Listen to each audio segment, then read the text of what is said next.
कि गुरु और शिष्य का इतना लगाव, इतना अपनापन होना चाहिए जैसे सुई में धागा डाल दे, वो लटकता है, सुई के साथ ही लटकता रहेगा और नीचे मार देगा, वो लकड़े को नहीं क्यों करेगी।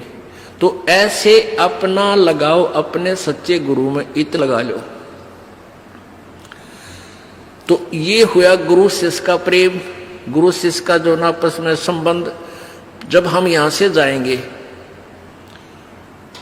तो आपकी यहां से मृत्यु होगी, तो आपको गुरुजी ही इतना लगाव होना चाहिए गुरुदेव में कि हमने जो कुछ नहीं चाहिए, परमात्मा गुरुजी आज्ञा पाओ मेरे। तो वो फिर ऐसे आप सीधे वहीं पहुंच जाओगे जहां आशा था वासा हुई। तो अब जैसे गुरु और शिष्य का ऐसे लगाव होना चाहिए जो सुई में डोरा रे, तो ऐसे कहा कि फिर शब्द गुरु चित चेला रे। जो मंत्र गुरु जी ने आपको दे दिया वो तो तेरा शब्द, और इस चित्त ने, इस मन ने उस शब्द जो मंत्र दे रखा है उसका चेला बना दे। इस मन को उस मंत्र का, इस सुरत शब्द समावे, तेरी सुरती, तेरी मन, तेरी आत्मा उस दिए हुए मंत्र के साथ ऐसे चिपकी रहे, ऐसा ध्यान रखे, इतना उसका सेवन करे जो सुई में डोरा रे। यानी ऐसे सुरत और शब्द इसको बोलते हैं। जो गुरुजी ने मंत्र आप दिया है उसके साथ इस मन को इतना जोड़ दे जैसे गुरु और चेले का प्यार हो। तो अब कहते हैं सुर कहे कबीर सुनो भी साधो, अब शब्द गुरु चित चेला रे। गुरु और शिष्य का जो लगाव है, ऐसा ही इस मन को इस मंत्र के साथ ऐसा लगाव लगा, यानी एक पल बीच न दूर ना हो दे। होले सुहागण सुरता त्यार, मालिक गुर जाना है हेतु तो। होले सुहागण सुरता त्यार है तेरा सुन शिखर बरतार, मालिक गिर जाना। ये सुबह आपको सुना दिया था, अब रह रहकर इसका विश्लेषण कर रहे हैं। अब नित्यानंद जी, ये तो कबीर जी का अमाणी जो आगे आपको सुनाई जा रही है। इससे पहले संतों शरण लाग के सुरत शब्द समाह, शंख असंकों को से तेरे पिया का देश, और एक पलक में पाइए ले सतगुरु उपदेश। ये ठीक है कि एक पलक में पाइए ले सतगुरु उपदेश। अब 16 शंख कोश की दूरी पर सतलोक है पाताल लोक से, और पूरे संत से नाम लेने के बाद फिर देर नहीं लगे मालिक पाने की। लेकिन आपके अंदर आपके हृदय में ऐसी श्रद्धा मर्यादा अंतिम श्वास तक बनी रहे। सुन सलहली सैल है गगन मंडल के माँ, और प्रेम बिना पावे नहीं चाहे कोट समाधि ला। जब तक आपका प्यार मालिक नहीं उमड़ेगा, इतना भगवान मिले नहीं, और वर्क डन मिलेगा, किया कर्म अवश्य मिलेगा। जो साधना आप कर रहे हो, भक्ति कर रहे हो, दान कर रहे हो, ये मिल अवश्य, ये जरूर मिल जाएगा, लेकिन मालिक नहीं मिल पाओगा जब तक प्यार नहीं उमड़ेगा। अब कैसे प्यार कैसे उमड़ेगा भाई? जैसे सूरज के आगे बदरा ऐसे कर्म सयारे। भाई प्रेम की पवन करे चित मंजन, फिर जल के तेज नयारे। क्या बताते हैं परमेश्वर गरीबदास जी महाराज परमेश्वर को पाने की कैसी विधि बताते हैं कि जैसे सूरज के आगे बदरा ऐसे कर्म छयारे। हमारे पाप कर्मों की छाया आत्मा और परमात्मा के बीच में ऐसी होगी जैसे सूरज के सामने घनघोर घटा छा जाती है। वो घटा, फिर वो बादल कैसे वहां से दूर होते हैं। तेज हवा चलती है तो बादलों को तितर बितर कर देती है, और सूर्य का प्रकाश फिर ज्यों का तुम समक्ष होता है। तो ऐसे कहते हैं कि हम आत्मा और परमात्मा के बीच में जो पाप कर्म रूपी जो बादल हैं, उनको कैसे दूर फेंका जाए, कैसे छांटा जाए, कैसे खत्म किया जाए। जैसे सूरज के आगे बदरा ऐसे कर्म छयारे, प्रेम की पवन करे चितवंजन झलक तेज नयारे। प्रेम की पवन, इन पाप कर्मों को काटने का, इनके हटने का क्या लक्षण होता है। आपको यहाँ बुलाया जाता है, ज्ञान सुनाया जाता है, आप जी को मंत्र दिए जाते हैं, आप जी को प्रेरित करके आपके हाथों से 2 पैसे दान करवाए जाते हैं, दंडवत प्रणाम कराई जाती है। इस सब का उद्देश्य है कि आपका हृदय इतना विनम्र हो कि परमात्मा की चर्चा चल की आंखों से आंसू की धारा बह जा, दरिया बह निकले, चर्चा चले एकांत में बैठ के या कहीं चर्चा चले जाता कि रह रह कर आंखों में आंसू आने लग जाएंगे। जब मालिक की चर्चा चलेगी तो समझो आपके पाप कर्मों के बादल कटन लागे। जैसे सूरज के आगे बदरा ऐसे कर्म छयारे, ये प्रेम की पवन करे चितमंजन फिर झलक तेज नयारे। तो यहां नित्यानंद जी भी इसी का समर्थन कर रहे हैं। सुन सलैली गैल है गगन मंडल के मां, बिना प्रेम पावे नहीं चाहे करोड़ समाधि ला। जब तक मालिक में प्यार नहीं होगा, उसकी चर्चा सुनते ही आत्मा में ये झड़ नहीं लगेगा आंसुओं का, तो तब तक बात काची रह रही है आपकी। लेकिन होगा, अभ्यास बढ़ाओ, मालिक की भक्ति करो, ज्ञान सुनो और अवश्य होगा। यही प्रोसीजर है। किसी के घने बादल हैं, किसी के थोड़े घने हैं, वह भी इसी तरीके से हटेंगे, हवा चलती रहेगी, धीरे धीरे उनको इधर उधर कर दी।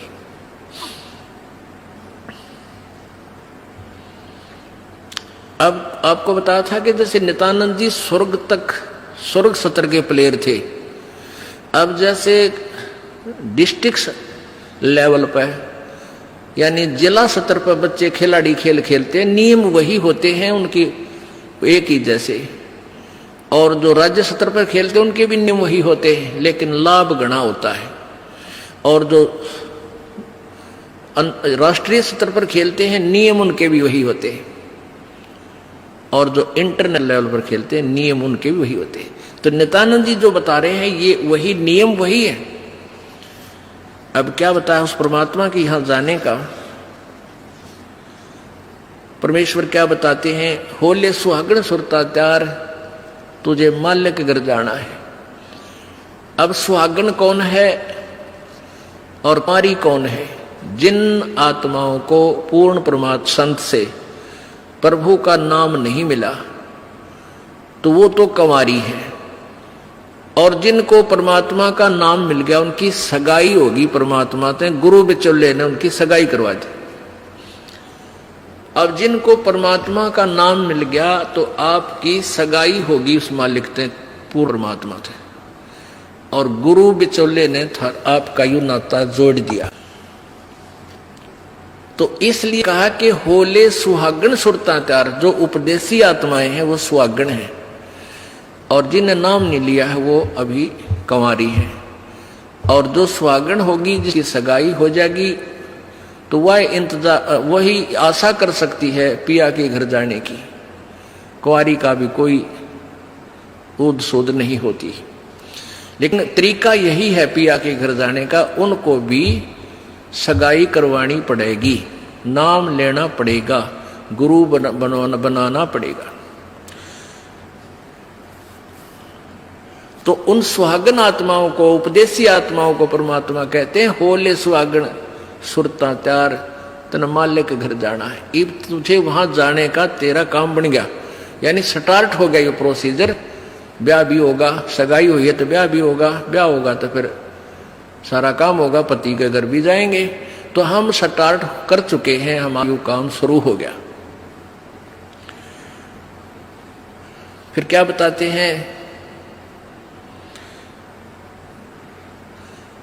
होल सुहागण सुरता त्यार तुझे मालिक घर जाना है, तेरा सुन शिखर बरतार। सुन शिखर यानी शिखर माने चोटी में, सुन माने सब जहां कोई और नहीं, केवल वही एक मालिक और उसका लोक है। सबसे टॉप मोस्ट प्लेस पे वहां तेरा पति, तेरा भरतार, तेरा मालिक है। सतलोक में सत्य पुरुष है। वहां क्या बताते हैं, रंग महल में रास बिलास अपार है, चलो सकी उस देश सुकंत हमार है। उस रंग महल में सारे ठाठ बाट हैं सतलोक के अंदर, और चलो सखी वहां अपना वो मालिक पति है, वो अपना कंत है, अपना प्रभु स्वामी मालिक है, उस लोक में चलो।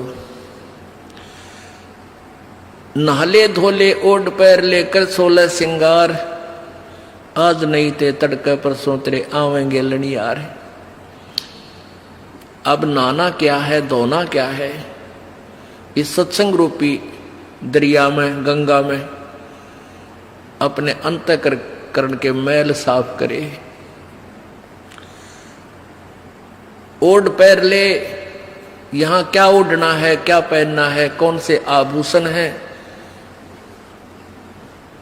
कि साधु जैसा भाव आपके अंतःकरण का दिखे, भक्ता के से लक्षण हो, ये तरह ओढ़ना है। और सील, संतोष, विवेक, दया भाव है, ये इस प्रकार के 16 तरह आभूषण है जो एक जैसे लड़कियां वैसे ही उदाहरण देने पड़ते हैं उन्हीं के आधार से। लड़कियां शादी जब हो जाती है तो आभूषण पहनती हैं इसलिए कि तू अपने पति को अच्छी लगेगी। तो परमात्मा हमारा पति है, वो हम उसको कैसे अच्छे लगेंगे जब हमारे ये आभूषण होंगे, नम्रता होगी, दया होगी, शील, संतोष, विवेक से हम चलेंगे, किसी की आत्मा नहीं दुखावेंगे, हैं, दान धर्म करेंगे, सेवा करेंगे, तो तब उस मालिक को हम अच्छे लगेंगे, पसंद होंगे, तब वो हमें स्वीकार करेगा। और सुमन, ध्यान, भक्ति, ये पांचों यज्ञ करके अपनी कमाई करके अपना दहेज बना ले। फिर क्या बताते हैं, आज नहीं तो तड़के परसों, या अब तेरा कभी ना कभी जाने का समय अवश्य आएगा। तेरे साथ की कितनी जाली तू क्यों लारी वार, और गुड़िया खेलत न जन्म खो दिया लाया नहीं विचार। पहले हम बालक से थे, आजकल तो वो सारा छूट गया प्रोसीजर, तो मॉडर्न सिस्टम हो गया, बालक खेल भी गेला, कंप्यूटर तो खेल रहे हैं। पहले क्या था, हम छोटे छोटे बालक थे, उस समय जैसे दहेज देते थे लड़कियों को, तो उनका के देश था, ऐसे कोई क्या करते थे, लड़की को भेजना होता था तो उसके लिए कपड़े लाते, तो उसको क्या बताया जाता था कि इसको आगे वाली इसकी जो ना सास, ननंद, पितृ और आसपास की जितनी लेना देना होता है, तो उनकी न्यों क्या करते, 40 तीड़ अग्निया की लाइयो, 40 सूट, तीड़ तना समझते होंगे आजकल के बच्चे, पहला घाघरा हुआ करता है सब बारह, और उसको ऊपर एक कुर्ता, एक चुंदड़ी, उसने नकली बोलिया करते।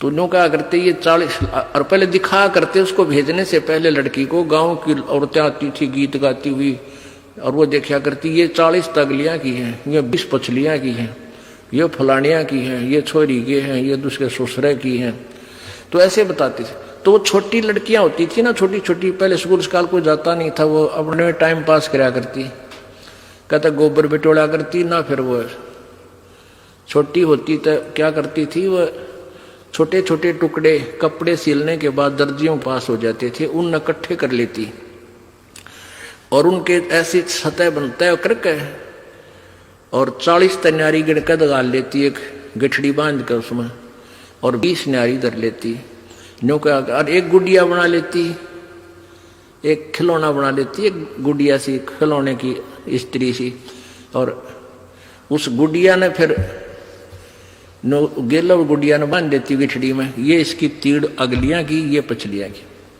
और वो होते ही तीन चीथड़े कपड़े टुकड़े से, और उनमें तो दूसरा कोई भाई या बहन उसी के लेवल का, 1-2 साल बड़ा छोटा, और एक आधा टुकड़ा निकाल लेता ना उसकी तीड़ मत है, उस गठड़ी मत है, वो पोटली बांध रही थी वह, तो वह रोन लग जाती वह लड़की, अरे मेरी तीड़ काट ली, पापीटर रोवर रोटी नहीं खावे, और ओढ़ चीथड़े ने वह तीड़ बांध रही, वो सूट बांध रही पूरा, तो बालक थी।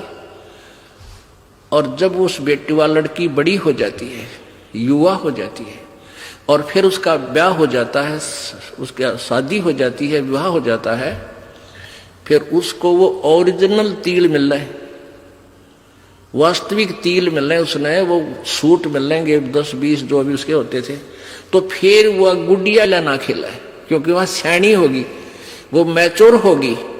तो पुण्यात्माओं, परमात्मा हमें क्या बताना चाहते हैं कि तुम यहां जो बेटा बेटी कार कोठी संपत्ति जोड़ने में जो तुम खेल खेल रहे हो, ये गुडिया वाला खेल है। और जब आप इतने मैच्योर हो जाओगे, आपका ज्ञान इतना स्वस्थ हो जाएगा, आपको ये पता लग जाएगा कि ये सब नकली सांग है, झूठा सुख है, अस्थायी टेम्परेरी रिलेशन है हमारा यहाँ पर, और हमारा स्थान सतलोक में है। तो फिर आप इन गुड्डा गुडिये के खेलने की फिर इच्छा नहीं कर सकते, सपने में भी नहीं कर सकते। अब जवान लड़की जब उसका ब्याह हो गया और उसके बाद वो ओरिजिनल सूट उसने मिले हैं, फिर उसने वह खेल कर दिखा दे गुडिया गिला, कदे नहीं खेल सकती। तो आपको जब ये रह कर ये ज्ञान इसलिए सुनाया जाता कि आपका इन गुड्डा गुडिया के खेल से मन हट जा, आप इतने मैच्योर हो जाओ, आपको वास्तविकता का पता लग जावे।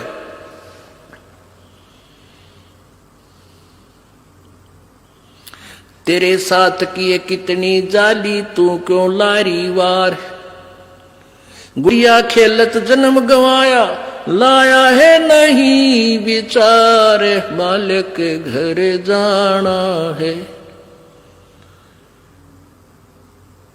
कितने ते गुड़िया खेल खेल जन्म खो दिया अपना, सारा ये कार कोठी बेटा बेटियां की जोड़ तोड़ में लगा रहा।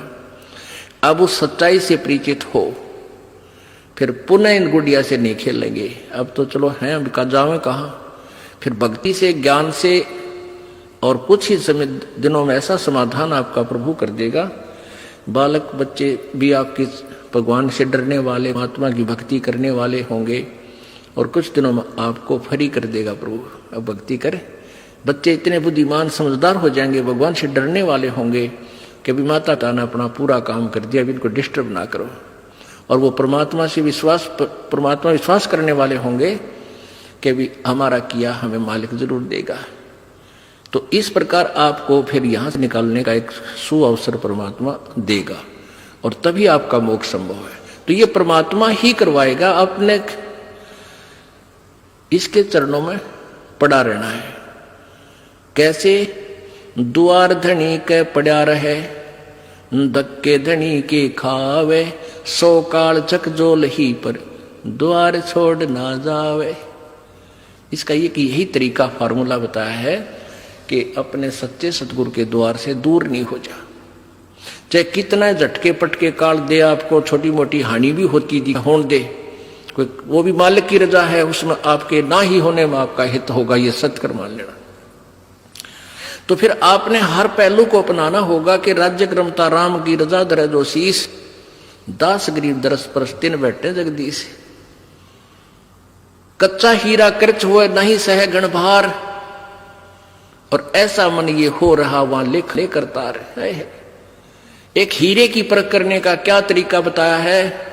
एहरन के ऊपर एक लोहे का ऐसा थंब बसा हुआ धरती में गाड़ रखा हो, इतना ऊपर, वो 8 बाई 8 इंच चौड़ा उसका ऊपर का सरफेस होता है, और ऊपर तक घन इतना बारा 2 दड़ी पक्के का लोहे का डंडे में, और उसको न्यू मारा करें। एहरन के ऊपर लोहे के उस एहरन पर रखकर लोहे के उस पटड़े से पर हीरा रख दिया जाता है, और ऊपर से घन ठोका जाता है, और हीरे का निशान भी नहीं होता, वो पक्का है। और जब वो कच्चा है तो क्रच हो जाएगा, उसमें निशान पड़ जाएगा, टूट फूट जाएगा। तो कहते परमात्मा तुम्हारा वहां ऐसे परीक्षा लेगा, आपको यहां से पार करने के लिए ऐसे घण मार के देखेगा। कच्चा हीरा कर्च हुए, नहीं सह घण भार, नहीं सह घण मार, और ऐसा मन यू हो रहे जहां फिर लेखा ले करता रहे। तो परमात्मा कहते हैं कि समझा है तो सिर दर पाओ, बहुर नहीं रे ऐसा दाओ। बोलो सतगुरुदेव।